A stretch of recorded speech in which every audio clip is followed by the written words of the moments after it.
नमन करता हूं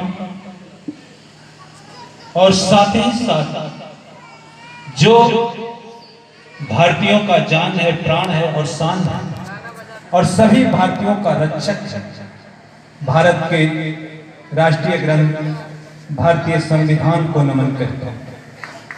तत्पश्चात मैं सभा की शहादत करते हुए आज के अध्यक्ष मुनीलाल मौर्य जी, सभा को संचालन करने वाले बुद्ध के उपासक बुद्ध शरण मौर्य जी, गरिमामय उपस्थिति सम्राट अशोक क्लब के पूर्व प्रभारी दयानंद मौर्य जी और सेना से रिटायर होकर के आए हुए जिन्होंने उजड़े हुए महफिल को सजाने का सफल प्रयास किया, मेजर एसएम जी और राजपुर की धरती से आए हुए श्रवण जी और तमाम इस कार्यक्रम को बनाने और इस मुकाम तक लाने में, इस मंच को सजाने में जितने बुंद आपने टपकाया है,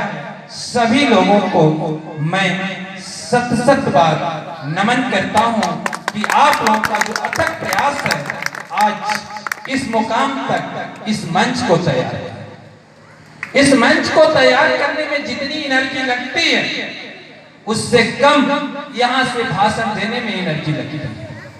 मंच पर बैठे हुए जनता और भूमि पर बैठे हुए जागीरदारों के बीच ये सिलसिला जिन्होंने, और यही नहीं, और इस देश के भारत वर्ष का, जम्मू द्वीप का जिन्होंने सजाया, जिन्होंने अपने कर्मों से सजाया, जिन्होंने अपने हथियारों से सजाया, अपने बल से सजाया, अपने विवेक से सजाया, जिसने एक रुचि दी, एक संस्कृति पैदा की, उस संस्कृति में जहां भी उस छोटे छोटे चीजों में मिलता है, अगर उस पुरातन साहित्य को खंगाला जाए तो जिन्होंने सिंधु घाटी की सभ्यता का निर्माण किया, उस सिंधु घाटी में जो स्तूप मिलते हैं, जो पीपल के पत्ते मिलते हैं, ज्ञान की भंडार मिलते हैं, सिंधु घाटी से लेकर के बुद्ध तक जितने बौद्ध हुए, अभी तक पुरातन साक्ष्यों के आधार पर 28 बुद्ध हुए। बुद्ध से पहले 27 बुद्ध हुए और बुद्ध जो है 28 बुद्ध हुए। बस अंतर यही है कि उन बुद्धों ने ज्ञान पाया तो सिर्फ अपने लिए, दूसरे के लिए नहीं, अपने लिए, अपने आनंदित होते रहे, उन्हें सिर्फ बुद्ध कहा गया। जब ये ज्ञान पाए तथागत बुद्ध ने पाया तो अपने तो सिंचित हुए, लेकिन मानव कल्याण के लिए सभी लोगों को खोजना शुरू किया कि धर्म किसकी जरूरत है, देने की बात कही। उस समय संबुद्ध को मैं नमन करता हूं। जब इस भारत की भूतला छोटे छोटे जनपदों में भी विदेशियों का आक्रमण था, पार्टी मगध थोड़ा सा एकत्रित था नंदवंश के शासन काल में, लेकिन भारत में जो छोटे छोटे और ये राजाएं आपस में लड़ा करते थे, उस चंगुल को करके जिनकी बाउंड्री, जो भौगोलिक सीमा मुगलों ने नहीं पार की, अंग्रेज भी आहट भरते रहे, उस भौगोलिक सीमा को प्राप्त करने वाले इस पाटलिपुत्र की धरती से, बुद्ध की धरती से एक वीर बांकुरा, एक युवक चंद्रगुप्त मौर्य, जिन्होंने अखंड भारत की रचना की, उस अखंड भारत की रचना करने वाले महाभारत, उस महा का मतलब होता है बड़ा, वो लड़ाई से मतलब नहीं, गड़बड़ इतिहासकारों से आप मत जाइए। उस महाभारत के रचयिता चंद्रगुप्त मौर्य को, चंद्रगुप्त चक्रवर्ती सम्राट चंद्रगुप्त मौर्य को नमन करता हूं। और जिनको इसलिए नमन नहीं करता हूं, एलजी वेस्ट को लिखा गया कि जिन भौगोलिक सीमाओं को अंग्रेजों ने नहीं प्राप्त किया, मुगलों ने नहीं प्राप्त किया, आगे बढ़ते रह गए, बहुत मार ने प्राप्त किया, इसलिए मैं नमन करता हूं। इसलिए नमन नहीं करता कि वो मेरे देश के हैं, मेरे समाज के हैं और मेरे वंश के हैं, ऐसे नमन नहीं करता हूं, बल्कि वे राष्ट्र का नहीं, सबसे पहले वे राष्ट्र निर्माता। जब धर्म का प्रभाव छोटे छोटे टुकड़ों में टूटा, सब लोग धर्म की जो बाणी थी, जो छोटे छोटे टुकड़ों में टूटा और इधर उधर बिखरा था, कलिंग युद्ध के बाद जिनके अंदर में धर्म टच किया, जो इसके अंदर धर्म टच कर लेता है, हम प्रतिदिन पंचशील गाते हैं, पढ़ा पिपाता बेरमी सिखा पदम समादेवानी अधिन लाना कामेशु मिच्छाचारा मूसावादा सूरामय, सबसे बेरमणी होने की बात करते हैं, कमेंट करते हैं, लेकिन हो नहीं पाता। इनको व्यवहारिक रूप देने की जो काम किया, सिद्धांत तो बहुत लोगों ने दिया, लेकिन व्यवहार में चलकर दिखाने की बात जो है, इस बात को उन्होंने किसी जाति बिरादरी संप्रदाय के लिए अस्पताल नहीं खोला होगा। अस्पताल किसके लिए खोला होगा? उन लोगों के लिए खोला होगा जिनकी दवा की जरूरत हो। उन्होंने रोड के किनारे फलदार वृक्ष इसलिए लगाया होगा, किसी बाउंड्री के लिए नहीं लगाया होगा, उसके लिए लगाया होगा जिसको भूख लगी होगी।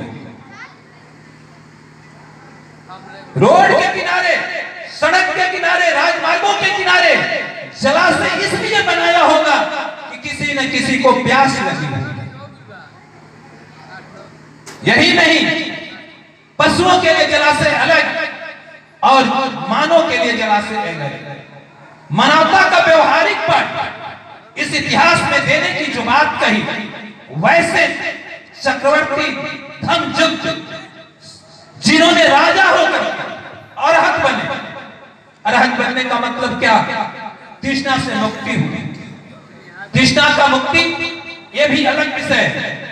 वैसे महान शासक सम्राट अशोक महान जी को मैं नमन करता।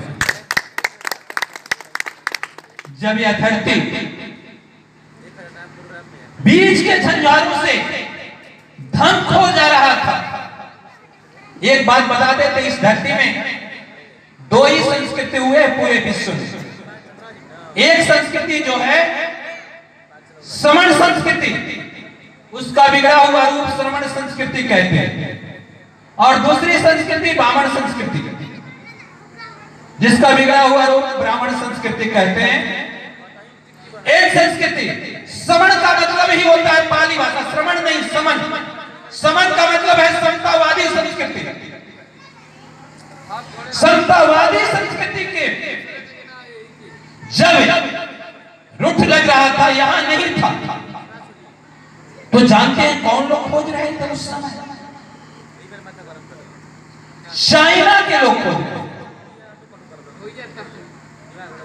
यूनान के लोग खोज रहे, अरब देशों के लोग खोज रहे थे। तो वहां से आपकी संस्कृति को सुन करके आप लोग इतिहास में एक प्रश्न पूछते हैं, ये प्रश्न जानते होंगे कि भारत की खोज किसने की? भारत की खोज किसने की? तो जीके में जवाब मिलेगा कि वास्को डी गामा। क्या वास्को डी गामा कब खोज किए? 1500 या 1400 के ईस्वी। क्या इसके पहले भारत भूल गया था? क्या चीज भूलता? वास्को डी गामा को खोज भारत की होने लगी, यानी कहीं ना कहीं भारत की छाप पूरे विश्व में होगी, और उस विश्व की छाप जब धूमिल होना शुरू हुआ, जब आपका अंधकार जो गोल्डन एज से अंधकार युग की तरफ चले, तो यहां कौन आया?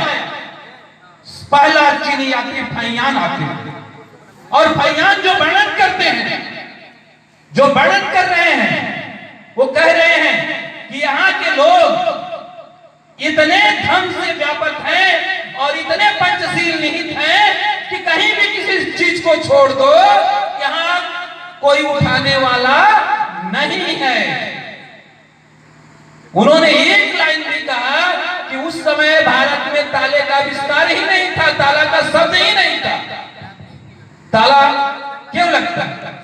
जब आपका विश्वास अपने लोगों पर नहीं होता है, तब आप अटैची में ताला दे करके, अपने तिजोरी में ताला दे करके, और यहां तक विश्वास आपके परिवार पर भी नहीं होता, तब ताला दे करके लगाते रहते हैं। तो तिजोरी का विस्तार, तिजोरियों में ताला नहीं लगती थी, और हम नहीं कह रहे हैं। मैं कह सकता हूं तो आप आक्षेप लगा सकते हैं। ये चीनी यात्री फैयान कह रहे हैं कि यहां ताले नहीं लगते थे, यहां दूध की नदियां बहती थी, दुर्भिक्ष नहीं हुआ था। और एक बात बता दें, सम्राट अशोक और चंद्रगुप्त के जो शासन के बाद जो धमक थी, विदेशों में इतनी धमक थी कि लगभग 400 वर्ष तक कोई विदेशी शासक यहां नजर तक नहीं गया, क्योंकि जानता था कि वहां के लोग तलवार चलाना भी जानते हैं और धन का वार भी करना जानते हैं। तो दुनिया ने तलवार से लोगों को जीता होगा, दुनिया ने तलवार से लोगों को जीता होगा, और मेरे शासक और मेरे देश के राजाओं ने लोगों दुनिया को प्यार से जीता होगा। मैं नहीं कहता ये शिलालेख और ये सारी चीज करती, तो अल्बर्नी जिन्होंने हमारे साहित्य को बचा करके रखा, वो भी पूज्य के पाठ है, और उन्हें मैं नमन करता हूं। और यहां धन की चिंता नहीं थी। हर्षवर्धन के बाद पूर्णतः आपका धन विलुप्त होने के कगार पर था। कहीं कहीं पुराणों में तनी मनी मिल जाता था, और वो भी दूसरे रूप में, दस्यु के रूप में मिल जाता था, राक्षस के रूप में मिल जाता था। लेकिन सम्राट अशोक जानते थे कि ये धन का जो ज्ञान है, प्रकाश का ज्ञान है, अब धन दीप महोत्सव मना रहा है। और आपका टॉपिक है कि भारतीय जनमानस में इसका क्या महत्व है। तो मैं ये पूछना चाहता हूं कि आपके शरीर से अगर प्राण निकाल दिया जाए तो उस प्राण का क्या महत्व है? तो अगर इस ज्ञान महोत्सव को, ज्ञान को निकाल दिया जाए, प्रकाश को निकाल दिया जाए, प्रकाश का एक दूसरा रूप होता है ज्ञान। इसीलिए तथागत ने कहा था अपदीपो भव, अतदीपो भव, अतदीपो भव। अपना प्रकाश स्वयं बनो। अपना प्रकाश स्वयं बनने का मतलब अपना ज्ञानी स्वयं बनो, अपना ज्ञान स्वयं अर्जित करो। इसीलिए सम्राट अशोक ने, तथागत ने कहा था अत्यदीपो भव, यानी प्रकाशित करो। तब श्रीलंका से था आया था, श्रीलंका के लिखा गया था ग्रंथों में, वहां के पूज्य ग्रंथों में लिखा गया था कि भारत एक ऐसा देश है जहां धन से परिपूर्ण लोग रहते हैं। खोजते खोजते अनागरिक धमपाल जी आ गए कि वो धन है क्या, वो धन कहां खोजा गया, कहां खो गया, उसको लेने के लिए आ गया। अनामिका धमपाल से आपका क्या रिलेशन है? न ब्लड का रिलेशन है, न कोई और रिलेशन है, तो सिर्फ तो विचारों का तो रिलेशन है, विचारों का तो संबंध है। अनामिका धमपाल के समय, और अनामिका धमपाल ने जिस बोधि वृक्ष को महेंद्र और संघमित्रा ने ले जाकर के श्रीलंका में रोपा, उस बोधि वृक्ष को यहाँ पर पुनः रोपने का प्रयास किया। जो ज्ञान विलुप्त हो रहा था, उस ज्ञान को पुनः प्रकाशित करने की बात कही। उस अनामिका धमपाल जी को इस भारत की धरती से, इस बुद्ध की धरती से हम सम्राट अशोक क्लब और सम्राट अशोक परिवार की तरफ से हार्दिक अभिनंदन और वंदन करते हैं। अब सवाल उठता है, ये सारी चीज होने के बावजूद भी इस देश में वो चीज नहीं मिला। हम समझ संस्कृति थे, ऊंच नीच भेदभाव कुछ भी नहीं था, और ये संस्कृति विलुप्त हो गई थी। इस विलुप्त को पुनः प्रज्वलित करने का एक कदम पानी देने वाले, बुद्धि में पानी देने वाले विश्व के 7वें मनीषी, जिन्हें बोधिसत्व कहते हैं, बाबा साहब को भी नमन करता हूं। और इस देश को जितने महापुरुष बनाए हुए हैं, बिगाड़े हुए हैं, या इस कली को चमन को सींचे हुए हैं अपने प्राणों से, सबको नमन करता हूं। अब मैं आता हूं कि प्रकाश वर्ष क्यों मनाया। तब हम बताएंगे कि इसका जनमानस में प्रभाव था। सभी लोग जानते हैं कि तथागत ने ज्ञान के खोज के लिए घर छोड़ा। इसके कारण कई भी बताए जाते हैं। रोहिणी नदी का बंटवारा भी है, संघ का आदेश भी है, और भी बताते हैं, और भी ग्रंथ है। इतिहास कुछ स्पष्ट नहीं है, लेकिन जो इतिहास, ये बात तो सब लोग मानते हैं, तथागत ने जन कल्याण के लिए घर छोड़ा। जन कल्याण के लिए घर छोड़ा, और किसी का बेटा यानी उत्तराधिकारी जब घर छोड़ता होगा तो क्या उसके परिवार पर बीतती होगी। सुयोधन को भी ठेस लगा होगा, ग्लानि होगी, लेकिन जाते समय सुयोधन ने सिद्धार्थ से एक बात कही थी कि बेटा, तुम तो घर छोड़ रहे हो, लेकिन घर जरूर लौटो। तो मैं ये बताना चाहूंगा कि भगवान बुद्ध का या तथागत बुद्ध का जिस नाम से पुकार लो, ये नाम है, सिद्धार्थ नाम नहीं था। बचपन का नाम सिद्धार्थ था ही नहीं, सुगति था, क्योंकि यह शिलालेख में है। सुगति था। सुगति से पूछे सुयोधन कि तुम जा रहे हो तो जरूर लौटो। मैत्रेय गुप्त भी आ जाते हैं, उसमें कुछ लिख देते हैं। सीधे के स्वामी गए, ये गौरव की बात, चोरी चोरी गए बड़ा बेकार, तो चोरी चोरी नहीं गए, कवियों की अपनी कल्पना, नारी हिरण का विरह। तो इस चीज को इसीलिए कहा जाता है, जहां न पहुंचा रखी तहां पहुंचा कवि। आपकी भावनाओं को, दर्द को, वो अपने दर्द के अनुसार। लेकिन यशोधरा से बात होती, यशोधरा नाम नहीं है, कचना नाम है, कंजाना, कचकना, कचकना से ये बात करते हैं कि मुझे जो काम करना है, जो मेरे दिमाग में है कि लोगों को कष्ट है, ये निवारण कैसे है। पहले ही सबको क्या है, सब लोग कहते हैं कि दुख है, इस जिंदगी में दुख है, इसका निवारण कैसे है। ये निवारण होने का तरीका क्या है, इसको खोजने के लिए वो जा रहे हैं कि इस देश में जो हमारे दुख हैं, कैसे निवारण हो।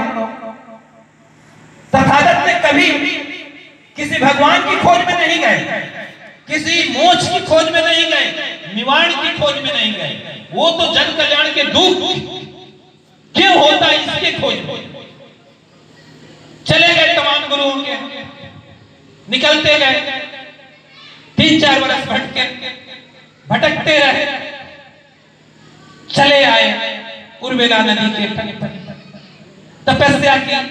वो चलने वाले सारी कथाएं आप लोग जानते हैं। जब इन्होंने ज्ञान प्राप्त किया, वो क्या ज्ञान प्राप्त किया, शायद आज तक किसी को पता नहीं, क्योंकि एक किताब में लिख दिया गया है कि मरीचा का स्वाद कैसा होता है। मरीचा का स्वाद कैसा होता है, किताब में लिखा हुआ है, पीता होता। वो बढ़िया से एक्सप्लेन करेगा कि जो मरीचा खाया होगा वो एक्सप्लेन करेगा। तो बुद्ध ने जो ज्ञान लिया वो अनुभव के आधार पर, उनका अनुभव था कि बुद्ध का जो ज्ञान है अनुभव के आधार पर था। जो शिक्षा लिया वो अनुभव के आधार पर अंदर से हुआ। उन्होंने भोजन छोड़ दिया, जल छोड़ दिया, सब कुछ छोड़ दिया। उन्होंने कहा कि इस सारे शरीर को कटाने के बाद भी दुख तो है ही है। और मौज मस्ती पहले कर ही चुके थे। पता था कि सुवेंद्र ने उनके लिए 4 महल के 3 महल बनवाए थे, गर्मी के लिए अलग, बरसात के लिए अलग, जाड़ा के लिए अलग, बसंत ऋतु के लिए अलग। मौज मस्ती में कर चुके थे, तो भी दुख नहीं गया, दुख साथ नहीं छोड़ा। तो क्या हुआ? बुद्ध ने कभी सत्य की बात नहीं कही, बुद्ध ने किसी स्वास्थ्य की बात नहीं कही, बुद्ध ने निवारण की बात नहीं कही। बुद्ध ने कहा कि आपका स्वास्थ्य है, बीमारियों के बारे में अध्ययन कि हमारी बीमारियां क्यों होती हैं। बुद्ध ने झूठ निवारण की बात कही कि हमारे अंदर से जो सारे झूठ निकल जाएंगे, सारे झूठ निकल जाएंगे तो क्या बचेगा? सारे आपके झूठ निकल गए आपके शरीर से तो सच ही न बचेगा। तो उन्होंने झूठ निकालने का फिल्टर लगाया, मशीन लगाया। उन्होंने व्याधि दूर करने का मशीन लगाया कि दुख क्यों हो रहा है, इसका रीजन क्या। आप भी अस्पताल में जाते हैं तो सबसे पहले आपकी डायग्नोसिस होती है, वो तथागत बुद्ध से डायग्नोसिस हुआ, शरीर की जांच होती है कि आपके रोग का मुख्य कारण क्या है। डॉक्टर के यहां जाइएगा और कह दीजिएगा कि बुखार है, पैरासीटामोल दे देंगे, बुखार ठीक हुआ तो भी ठीक, नहीं हुआ तो भी ठीक। फिर दूसरा दिन जाइएगा तो कहेगा कि वो जांच लिख देते हैं, चेक करा दीजिए। तो बुद्ध ने भी कहा कि आपकी जांच की टेस्ट करना होगा कि आखिर मानव के हृदय के लिए कौन दुख का मूल कारण है, इस चीज की खोज की।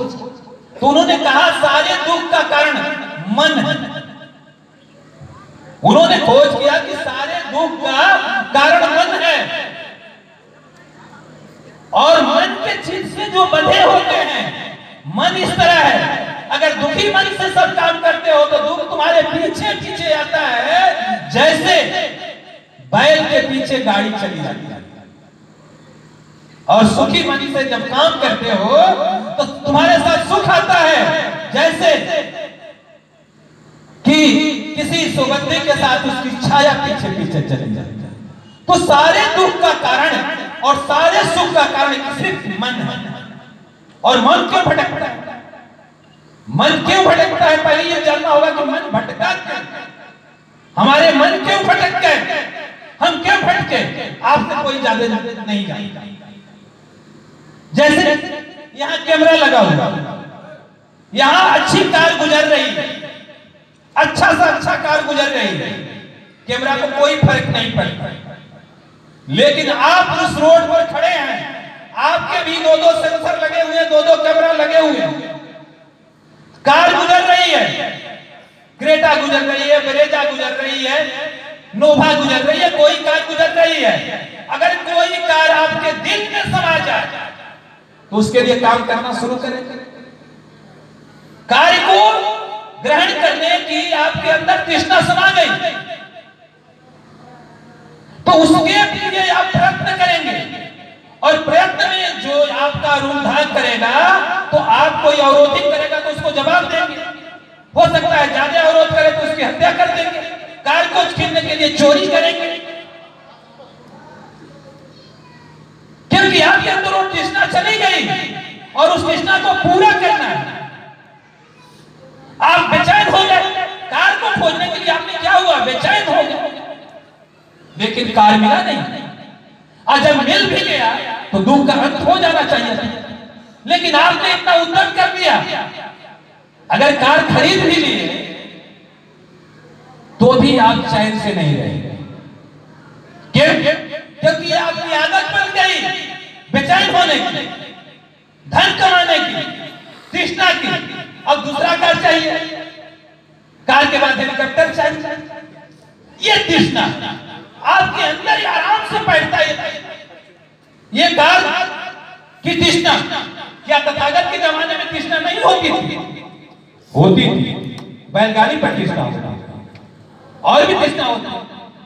अब हम कहते हैं हम यहाँ आए और हमारे अंदर तृष्णा हो गई कि मुझे मंच मिलना चाहिए।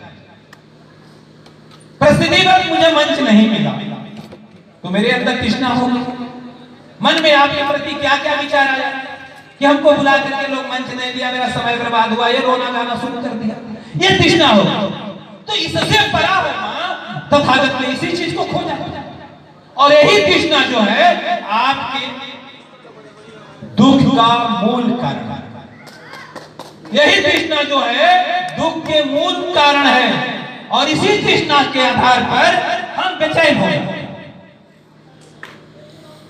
सीधे आप देख लीजिए, आपके अंदर नेतागिरी करने का भाव चल गया, घुस गया। जब बुराइयां घुस गई तो नेतागिरी करने का काम शुरू कर देंगे, नेतागिरी करने का काम शुरू कर देंगे। जिस दिन किसी का प्रणाम नहीं करना चाहते, अब दंडवत करना शुरू कर देंगे, घरों घरों में जाकर के जन सेवा करना शुरू करेंगे, अच्छी अच्छी पुस्तकों से लिख करके अच्छे अच्छे बात कहना शुरू कर देंगे, भाषण तैयार करेंगे। क्यों? आपको बेचैन किया कि आपके अंदर जो तृष्णा नेता का बनने का तृष्णा हो गया कि मैं मुखिया बन जाऊं, सरपंच बन जाऊं, ये बन जाऊं। अगर ये तृष्णा भाव आ गया तो ये आपके अंदर आ जाए, आपके सारे लोग सपोर्ट करेंगे। बाई चांस चुनाव हार गए तो भी दुख का कारण है, और जीत गए तो भी दुख का कारण। क्यों?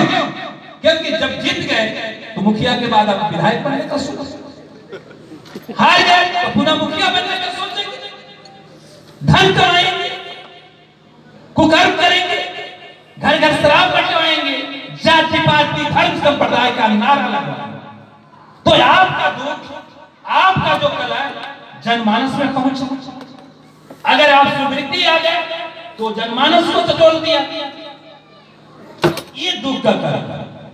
तो पूछा गया, सुयोधन ने कहा था कि बेटा जरूर आना, उन्होंने भी कहा था ज्ञान प्राप्ति के 17वें वर्ष बाद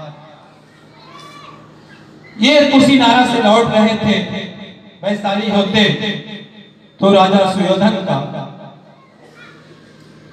आदर आया, मतलब रिस्पेक्ट आया, अनुमोदन आया, निमंत्रण आया, अनुरोध आया कि आप कपिलवस्तु पधारें। उन्होंने कहा कि मैं आ रहा हूं। वर्षा अवकाश बीत गया था, जैसे दम गुरु लोग जानते हैं कि आषाढ़ पूर्णिमा से लेकर के अश्विनी पूर्णिमा तक वर्षा अवकाश होती। उस जमाने में वर्षा अवकाश क्यों होती थी कि इतने सुंदर रोड नहीं थे, नदी नाले थे, सब कुछ थे। लेकिन आज भी हम परंपरा ढो रहे हैं ना वर्षा अवकाश का, आषाढ़ पूर्णिमा से लेकर के वर्षा अवकाश तक। आज तो सुंदर सुंदर रोड है, हम कार्यक्रम, लेकिन वर्षा अवकाश पिंडरा के बाद तथागत ने कहा हमें कपिलवस्तु चलनी चाहिए। तब तक खबर आती है, संदेश चला जाता है कि तथागत आ रहे हैं, सुगति आ रहा है, सुगति आ रहा है। तो जब आपके यहाँ कोई आता है, देखिए सीधी और देखिए कि अगर आपके गांव से कोई लड़का तैयारी करने बाहर गया और आईएएस बनकर के आता है, तो गांव वाले कितनी स्वागत करते हैं, सीमा नहीं रहती। तो जब गांव वाले स्वागत करते हैं, आईएएस बनकर के आता है और गांव वाले स्वागत करते हैं, स्वागत कर रहे हैं, तो स्वागत करने के लिए व्यवस्था होना चाहिए। उनके साथ तो कुछ भिक्षु लोग भी आते थे। तो खान पान 13 दिन बीत गया, 13 दिन मिल गया, उसी को आप धनतेरस कहते हैं। धनतेरस के दिन शाकवंशियों ने जाकर के बाजार किया और तथागत के खाने के लिए भोजन बनाया, भोजन लाया। उसी को आज हमारे हम लोग कहते हैं कि धनतेरस है, कुछ न कुछ जरूर देना चाहिए। उसी चीज को हम धनतेरस कहते हैं। अब साके बुद्ध आ गए, धनतेरस एक दिन बीता, चतुर्दशी कहते हैं, उस दिन सब लोग बेचैन।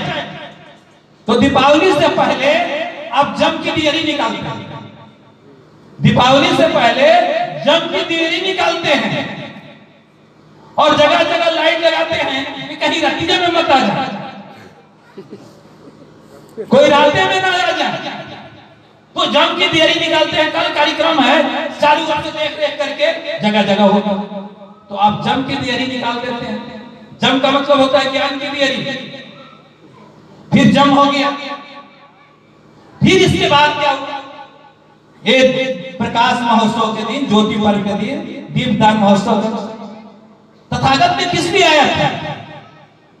ज्ञान बांटने के लिए आया। किसके लिए आए थे? ज्ञान बांटने के लिए, धम्म देने के लिए, धम्म देशना के लिए आए थे।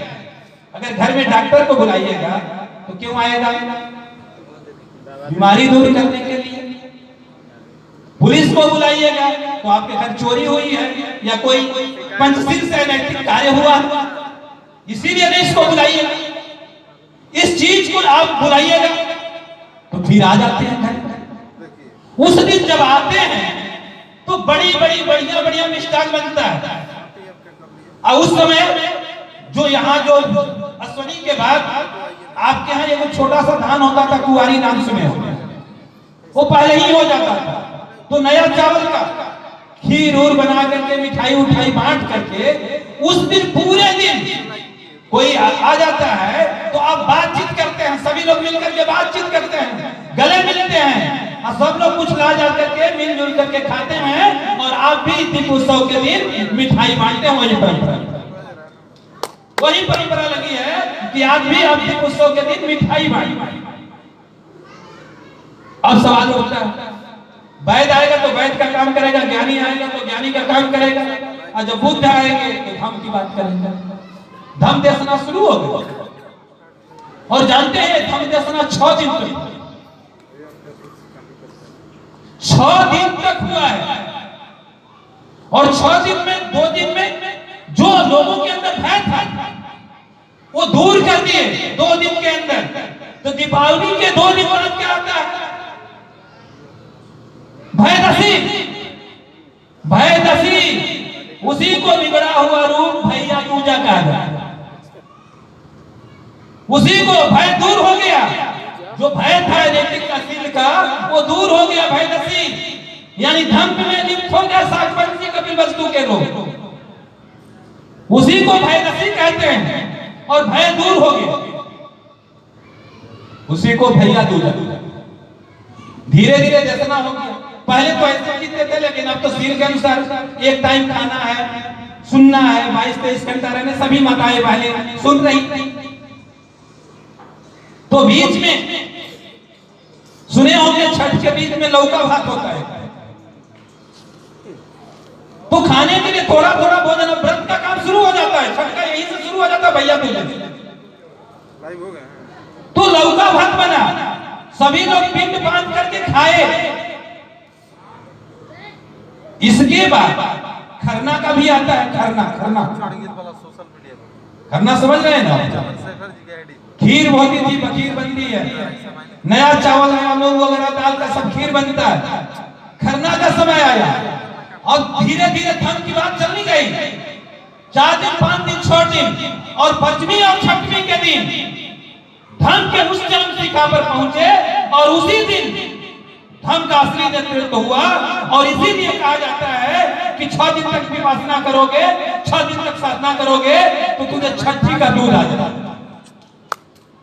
वही लाई छठी का दूध, कि छठी का दूध आ जाए तो ज्ञान हो गए, छठ हुआ। अब इतने लोग नवजान हो गए, इतने धम हो गए कि अब रस लेना शुरू किए। तो वही जो है छठी के समय के दिन अर्घ दिया गया। अर्घ का मतलब रस से होते दूध का अर्घ दिया गया। वही छठी का दूध अर्घ दिया गया और सुबह अर्घ दिया गया। और 7वें दिन तथागत अपने चलने वाले चलते भीख में चले गए। और उसी के उपलक्ष्य में हर साल कपिवस्तु के इर्द गिर्द प्रांतों में क्या ये पर्व मनाया जाता था, दीपावली से लेकर के आज तक। और ये देख लीजिएगा कि बिहार, उत्तर प्रदेश और नेपाल की तराई में सबसे ज्यादा छठ मनाई जाती वो लोग पर्व है। अब आज बिगड़ा हुआ रूप कोई माता कोई पिता के रूप में मनाए, यही बात। तो धम्म देशना का कार्यक्रम होता था छठ। उसी से आज तक हम ज्ञान या धम्म दीप उत्सव उसी को, लेकिन बीच में तमाम झंझट आए होंगे, कुछ संस्कृत दायरा में हो गया होगा, अब आ जाते हैं सम्राट अशोक। कलिंग विजय के बाद, कलिंग के पहले सम्राट अशोक का उतना महत्व नहीं है जितना कलिंग विजय के। राजा का तो धर्म है राज फैलाना, ये करते थे चंद्रगुप्त के सारे लोग मिलके। लेकिन कलिंग विजय के जब इन्होंने बौद्ध उपासक हुआ, तब उन्होंने 3 वर्ष का समय दिया कि भगवान बुद्ध या तथागत बुद्ध के सारे उपदेशों को जन जन तक कैसे फैलाया, जन जन तक कैसे फैलाया जाए। तो मंगोली बुद्धिस्ट कहे कि ऐसा करना है कि जन जन तक इस आदेश को हर नगर के चौराहे तक फैला देना। वहां अभी जितने नगर निगम थे उस समय ज्ञात इतिहास में 84,000 नगर निगम थे। आज इस देश में कितने महानगर हैं? 4 महानगर, और उस समय 84,000 महानगर। और सभी महानगरों पर स्तूप बनाए गए, चैत बनाए गए और लेखन पाठन किया। 3 बरस में कार्यक्रम ये पूरा हुआ। और जिस दिन पूरा हुआ, जिस दिन कोई पुल बनकर होती तो उद्घाटन होता है, तो उद्घाटन किया गया किसके द्वारा? कहा गया कि कार्तिक पूर्णिमा के दिन, कार्तिक अमावस्या के दिन, सारी पूर्णिमा के दिन नहीं, कार्तिक अमावस्या के दिन इसका उद्घाटन होगा। तो उद्घाटन किया गया। और ऐसे उद्घाटन नहीं किया गया, बड़ी संगतियां बुलाई गई, धम चर्चा हुआ और जगह जगह चैत्य स्तूप, बाग विहार, अस्पताल, जलाशय और सरायों में दीप प्रज्वलित, और उसी से, और वो दीप ज्ञान के दीप प्रज्वलित किए गए। अभी हम लोग पंचशील जलाए हैं, पंचशील जलाए, लेकिन मैं कहता हूं पंचशील जलाए नहीं, पंचशील अपनाए और हृदय से अपनाए। नहीं तो वही हाल होगा कि पहेलिया आएगा, जाल बिछाएगा, लोभ में पड़ना न दाना तोता रट रहे। वही हम रट रहे हैं, रोज पंचशील रोट रहे हैं, लेकिन शील का कोई पालन नहीं कर रहे हैं। और भारतीय जनमानस में ही नहीं प्रभाव पड़ा, बल्कि पूरे विदेश तक प्रभाव पड़ा। और उसी की धमक सुन करके, इसी ज्ञानदीप प्रकाश महोत्सव का धमक सुन करके आज भी विदेशी जो आते हैं अपने गुरु के घर, यही धर्म विषय ज्ञान महोत्सव, धम्म महोत्सव, दीप दान महोत्सव, यही जो है आपको विश्व गुरु बनाया, विश्व विजयी बनाया। एक सदी तक नहीं, सम्राट का अशोक का जमाना बीते हुए 2500 वर्ष हो गए होंगे, फिर भी आज विश्व गुरु। और आप कहीं भी जाते हैं, थाईलैंड में जाते हैं तो आपको बुद्ध मिलता है, जापान में जाते हैं तो आपको बुद्ध की प्रतिमा मिलती है, त्रिपिटक मिलता है। तो यही धमक, और जब से इस प्रकाश महोत्सव का रूप बदला, तब से इस देश की दुर्गति होती गई और देश इस विश्व पटल से हटता गया। एक बात मैं बता देता हूं, और एक बात और बता देते हैं कि आप सर दीपावली के दिन किसकी पूजा करते हैं? दीपावली के दिन आप किसकी पूजा करते हैं? गणेश और लक्ष्मी। गणेश का एक नाम और है गणपति। गणपति सिद्धि विनायक, अष्ट सिद्धि नवनिधि के दाता है। अष्ट सिद्धि का मतलब क्या? अष्टांगिक मार्ग। और अष्टांगिक मार्ग का कौन दाता है? वो तथागत बुद्ध। अब उनको गणेश बना दिया गया,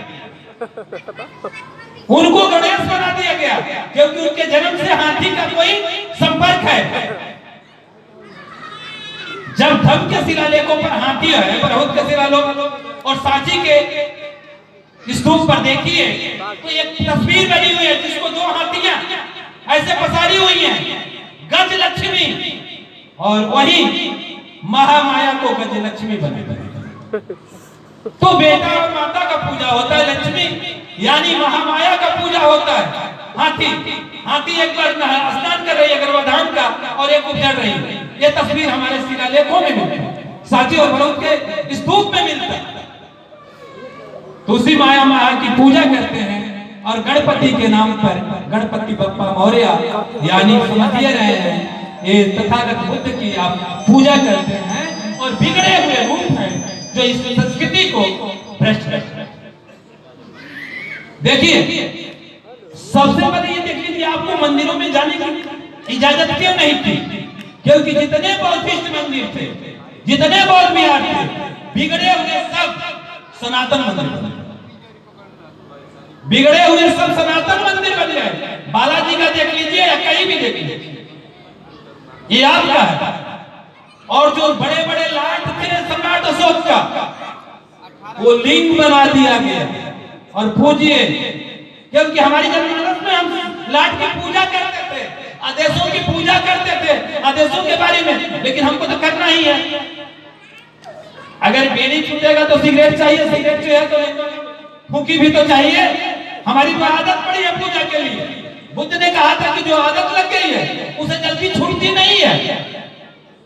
ये कहा गया है ना, संत जो है, एक चोर जो है संत बन जाता है और मठ में तुम्हारा इधर फेरा तो हम लोगों की चोरी छूट जाएगी, लेकिन तुम्हारा फेरी नहीं छूटेगी। इस बात को तथागत ने रखा और धर्म का उसको बताने के लिए धर्म ज्ञान की जरूरत है, सब कुछ जरूरत है। और समय को देखते हुए मैं अपनी वाणी को यहीं पर रखना चाहूंगा, लेकिन एक छोटे से साथ कि अब गुलदस्ता को पानी नहीं लहू की धार चाहिए और रोते हुए चमन को अब बहार चाहिए, रोते हुए चमन को अब बहार चाहिए। गुलदस्ता को पानी नहीं, बुद्ध का ज्ञान चाहिए, बुद्ध का ज्ञान चाहिए, बुद्ध का ज्ञान चाहिए।